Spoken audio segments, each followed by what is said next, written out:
ಜನಸಾಮಾನ್ಯರಿಗೆ ಅನುಕೂಲ ಆಗ್ತಕ್ಕಂಥ ರೀತಿಯಲ್ಲಿ ಕೆಲಸ ಆಗ್ತಾ ಇದೆ ಅಂತ ಬರ್ತಾ ಇದೆ.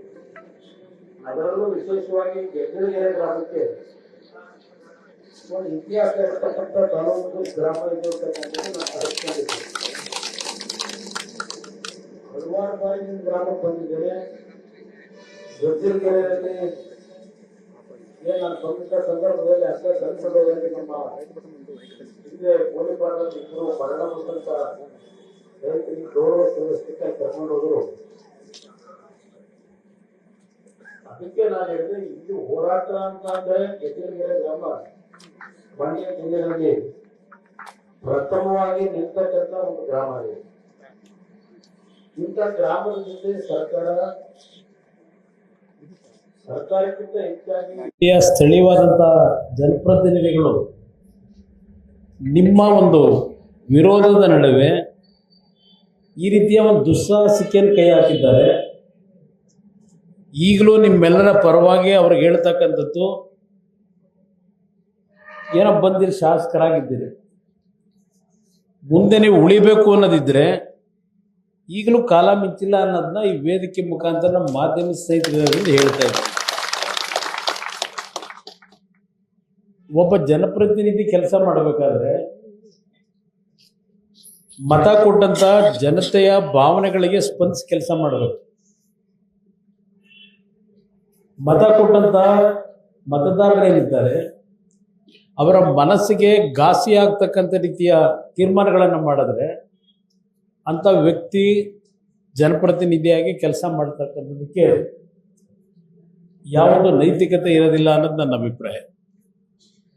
ಮತ ಕೊಟ್ಟಂತ ತಂದೆ ತಾಯಂದಿರೇನಿದ್ದಾರೆ ದೇವರು ಸಮಾನ ಅಂತಕ್ಕಂಥದ್ದನ್ನ ಮೊದಲು ಹೃದಯದಲ್ಲಿ ಆ ಭಾವನೆಯನ್ನು ಇಟ್ಕೋಬೇಕಾಗ್ತದೆ ಜನಪ್ರತಿನಿಧಿ ಆಗ್ತಕ್ಕಂಥ.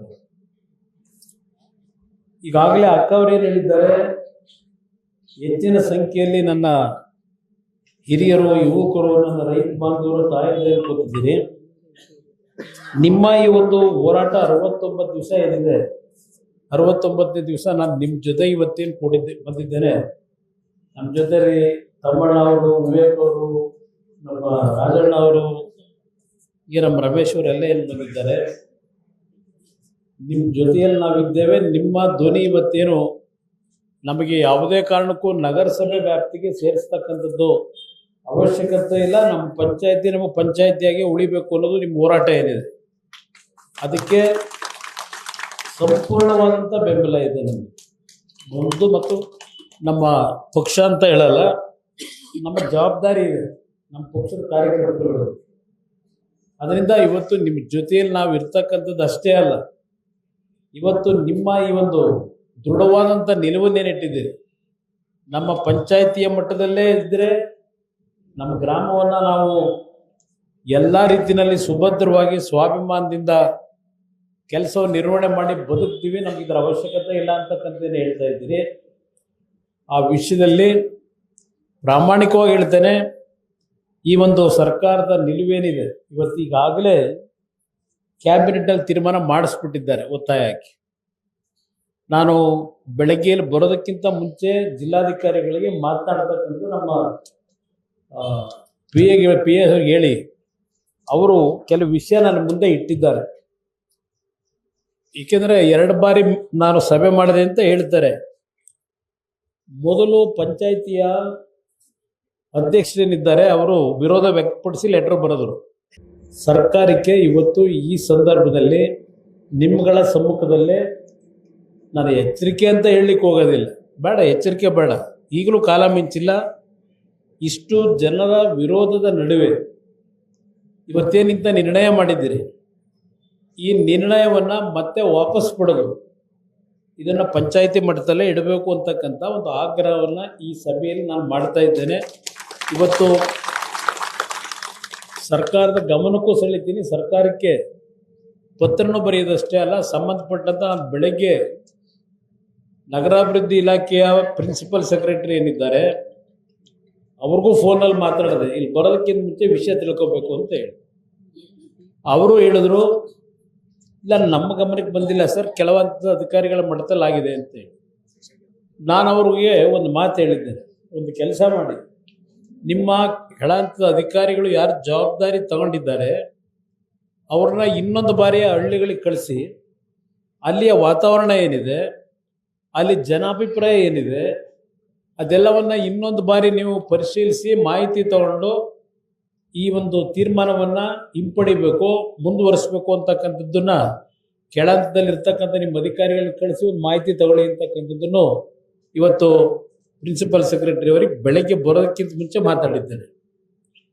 ನಾನಿಲ್ಲಿ ನಿಮ್ಮ ಮುಂದೆ ಈ ವಿಷಯಗಳನ್ನ ಹೇಳಿ ಬಹುಶಃ ಇದನ್ನು ಇಲ್ಲಿಗೆ ಮರೆತು ಮುಂದಕ್ಕೆ ಹೋಗಲ್ಲ ಅನ್ನೋದನ್ನು ನಿಮ್ಮ ಗಮನಕ್ಕೆ ತರುತ್ತೆ. ನನ್ನ ಮೇಲೆ ವಿಶ್ವಾಸ ಇಡಿ, ನನ್ನ ಮೇಲೆ ಒಂದು ನಂಬಿಕೆ ಇಡಿ. ಯಾವುದೇ ರೀತಿಯ ಹೋರಾಟಕ್ಕೆ ನಿಮ್ಮ ಜೊತೆ ನಾನು ನಿಲ್ತೇನೆ. ಯಾಕೆಂದರೆ ಕಳೆದ ಲೋಕಸಭೆ ಚುನಾವಣೆಯಲ್ಲಿ ನಾನೇನು ಪ್ರತಿ ಹಳ್ಳಿಗೆ ಬಂದು ಓಟ್ ಕೇಳಲಿಕ್ಕೆ ಬರಲಿಲ್ಲ. ಇಲ್ಲಿಯ ನಮ್ಮ ಮಂಡ್ಯ ಜಿಲ್ಲೆಯ ನನ್ನ ತಂದೆ ತಾಯಂದಿರು ಯುವಕರು ಪಕ್ಷ ಭೇದ ಮರೆತು ಅವರು ಕಾಂಗ್ರೆಸ್ ಇರಲಿ, BJP ಇರಲಿ, ಜನತಾದಳ ಇರಲಿ, ಎಲ್ಲರೂ ಸಹ ಕುಮಾರಣ್ಣ ಈ ಒಂದು ಜಿಲ್ಲೆನಲ್ಲಿ ಲೋಕಸಭೆಗೆ ಆಯ್ಕೆ ಆದರೆ ಏನೋ ಒಂದು ನಮ್ಮ ಜಿಲ್ಲೆ ಒಳ್ಳೇದಾಗುತ್ತೆ ಅಂತಕ್ಕಂಥ ಭಾವನೆಯಿಂದ ನೀವೆಲ್ಲ ಏನು ಆಶೀರ್ವಾದ ಮಾಡಿದಿರಿ, ನನಗೆ ಜವಾಬ್ದಾರಿಯನ್ನು ಕೊಟ್ಟಿದ್ದೀರಿ. ನೀವು ಕೊಟ್ಟಂಥ ನಂಬಿಕೆಯಿಂದ ನನಗೇನು ಆಶೀರ್ವಾದ ಮಾಡಿದ್ದೀರಿ, ಇಷ್ಟು ದಿನಗಳ ಕಾಲ ನಿಮ್ಮ ಹೋರಾಟ ಏನಿದೆ, ನಮ್ಮ ಪೊಲೀಸ್ ಅಧಿಕಾರಿಗಳಿಗೂ ಹೇಳ್ತೀನಿ, ನೀವು ತಾಳ್ಮೆಯಿಂದ ಇರಬೇಕಾಗ್ತದೆ. ಇಲ್ಲಿ ನಮ್ಮ ಅಧಿಕಾರಿಗಳಿಗೆ ನಾನು ಹೇಳ್ತಕ್ಕಂಥದ್ದು, ಜನಾಕ್ರೋಶಕ್ಕೆ ಒಳಗಾದಾಗ ಯಾವ ರಕ್ಷಣೆನೂ ಮಾಡ್ಲಿಕ್ಕೆ ಸಾಧ್ಯ ಆಗೋದಿಲ್ಲ. ಆಗ ನೀವು ಏನಣ್ಣ ಅದೇ ಗೊತ್ತಲ್ಲ, ಅದನ್ನೇ ಹೇಳಿದ್ದು. ನನ್ನ ತಲೆ ಮೇಲೆ ಒರೆಸ್ಬಿಟ್ಟಿದ್ರಿ ದೊಡ್ಡ ಋಣದ ಭಾರ ಒರೆಸಿದ್ರಣ್ಣ. ನಾನು ಬದುಕಿರೋವರೆಗೆ ಈ ಜಿಲ್ಲೆನ ಮರೆಯಲ್ಲ, ನಾನು ಸರ್ಕಾರಕ್ಕೆ ಏನು ನಿಮ್ಮೆಲ್ಲರ ಪರವಾಗಿ ಮೃದುವಾಗಿ ಮನವಿ ಮಾಡ್ತಾ ಇದ್ದೇನೆ. ನೀವು ಕೆಲವೇ ದಿನಗಳಲ್ಲಿ ಇದನ್ನು ವಾಪಸ್ ಪಡೆದು ಪಂಚಾಯಿತಿಯಾಗೆ ಉಳಿಸ್ತಕ್ಕಂಥ ತೀರ್ಮಾನ ನೀವು ಮಾಡದೇ ಇದ್ದರೆ ನಾನು ಮುಖ್ಯಮಂತ್ರಿಗೂ ಪತ್ರ ಬರೀತೀನಿ, ಸಂಬಂಧಪಟ್ಟಂಥ ಮಂತ್ರಿಗಳಿಗೂ ಪತ್ರ ಬರೀತೀನಿ. ಒಂದು ಈ ಸಂದರ್ಭದಲ್ಲಿ ನಾನು ಹೇಳಬೇಕಾಗ್ತದೆ, ನೀವು ಗೌರವಯುತವಾಗಿ ಜನಾಭಿಪ್ರಾಯಕ್ಕೆ ಮಣಿದೇ ಹೋದರೆ ಸರ್ಕಾರ ಬಹುಶಃ ಇಲ್ಲಿಂದ ಒಂದು ಪಾದಯಾತ್ರೆ ಒಂದು 50,000 ಜನ ಕರ್ಕೊಂಡು ಹೊರಡಬೇಕು ಈ ಒಂದು ರಸ್ತೆನಲ್ಲಿ ಅಂತ ಇದ್ದರೆ, ಯಾಕೆಂದರೆ ಮಂಡ್ಯ ಜಿಲ್ಲೆ ಜನ ಇದ್ದರೆ ಯಾರೂ ಉಳಿಲಿಕ್ಕೆ ಸಾಧ್ಯ ಇಲ್ಲ, ಗೊತ್ತಿದೆ ನನಗೆ. ನೀವು ಪ್ರೀತಿಯಿಂದ ಹೆಗಲ ಮೇಲೆ ಕೂರಿಸ್ಕೊಂಡು ಕುಣಿಸ್ತೀರಿ, ಸ್ವಲ್ಪ ನಿಮ್ಮ ಮನಸ್ಸಿನಲ್ಲಿ ಸ್ವಲ್ಪ ಒಂದು ಚೂರು ಅನುಮಾನ ಬಂದು ಏನಾದ್ರು ಸ್ವಲ್ಪ ಆಕ್ರೋಶಕ್ಕೆ ಒಳಗಾದರೆ ಏನು ತಲೆ ಮೇಲೆ ಕೂರಿಸ್ಕೊಂಡಿರ್ತೀರಿ, ನೆಲಕ್ಕಾಗಿ ತುಳಿತೀರಿ, ಗೊತ್ತು ನನಗೆ. ಅಂಥ ಸ್ವಾಭಿಮಾನ ಇರ್ತಕ್ಕಂಥ ಜನ ನೀವು, ಮುಗ್ಧ ಜನ ನೀವು.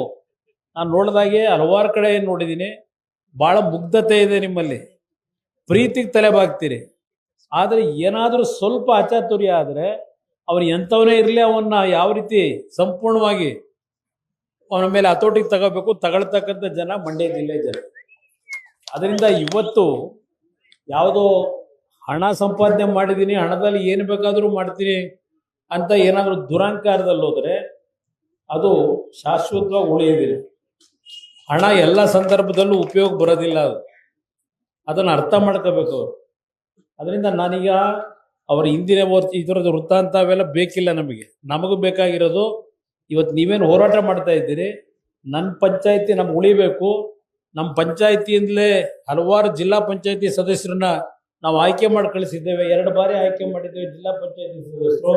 10 ಜನವೋ 11 ಜನವೋ ತಾಲೂಕ್ ಪಂಚಾಯತಿನಲ್ಲಿ ಕೆಲಸ ಮಾಡಿರ್ತಕ್ಕಂಥದ್ದು ಮೆಂಬರ್ಗಳು. ಇದು ಒಂದೇ ಊರಿನಲ್ಲಿ ಪಂಚಾಯಿತಿಗೆ ಬಹುಶಃ 10 ಜನ ಮೆಂಬರ್ಸ್ ಇರ್ತಕ್ಕಂಥದ್ದು ಸಹ ನೀವೇನು ಹೇಳ್ತಾ ಇದ್ರಿ.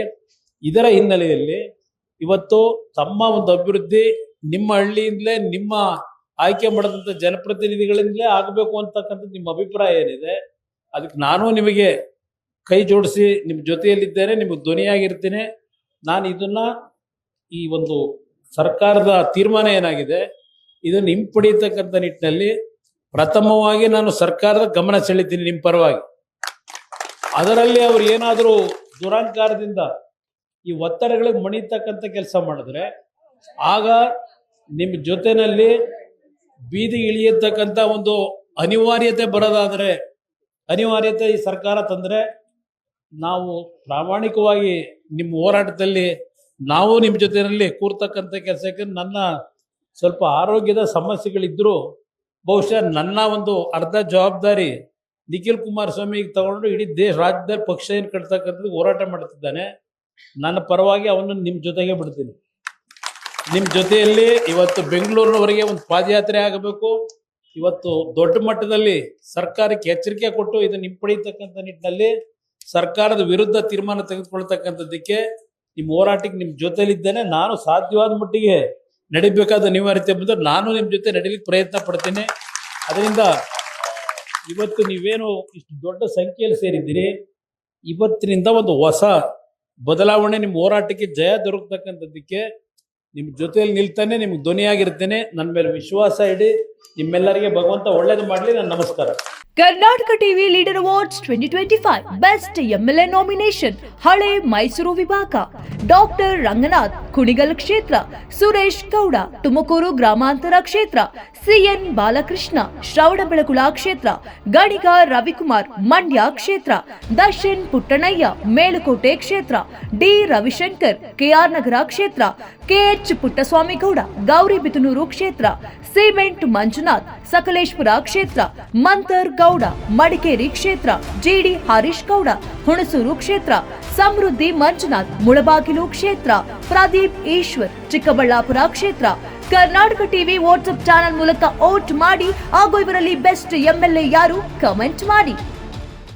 ನೀವು ಸಣ್ಣ ಆಗ್ಬೇಕಲ್ವಾ? ಅದು ಒಂದು ಉತ್ತಮ ಆಹಾರದಿಂದ ಸಣ್ಣ ಆಗ್ಬೇಕಲ್ವಾ? ಪ್ರತಿದಿನ ನಮ್ಮ ಜೀನಿ ಸ್ಲಿಮ್ ನ ಯೂಸ್ ಮಾಡಿ ಯಾವುದೇ ಸೈಡ್ ಎಫೆಕ್ಟ್ ಇಲ್ದಂಗೆ ನೀವು ಸಣ್ಣ ಆಗ್ತೀರಾ.